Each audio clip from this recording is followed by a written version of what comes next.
অবশেষে প্রকাশ পেয়েছে Dhaka ক্যাপিটালসের theme song এর ট্রেলার। গতকাল রাতে ঢাকা ক্যাপিটালসের পেজ থেকে ট্রেলারটি প্রকাশ করা হয়।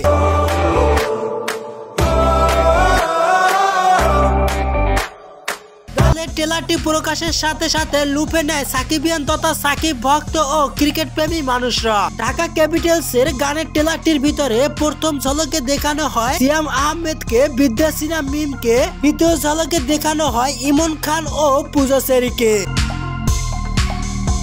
তবে সাকিব খান এই গানটির ভিতরে থাকার কথা থাকলেও তবে গানটির প্রথম ঝলকে কেন মেগাস্টার সাকিব খানকে দেখানো হয়নি সেটা নিয়ে চলছে অনেক তর্ক বিতর্ক। তাহলে কি এই গানটির ভিতরে মেগাস্টার সাকিব খানকে পাবে না ভক্তরা? সোশ্যাল মিডিয়ায় ভক্তদের প্রধান আকর্ষণ হলো ঢাকাই সিনেমার শীর্ষনায়ক মেগাস্টার সাকিব খান, আর তার টিম হচ্ছে ঢাকা ক্যাপিটালস। আর সেই টিমের পক্ষ থেকে নতুন গান তৈরি হবে, সেই গানে থাকবে না সাকিব খান, সেটা কি করে হয়?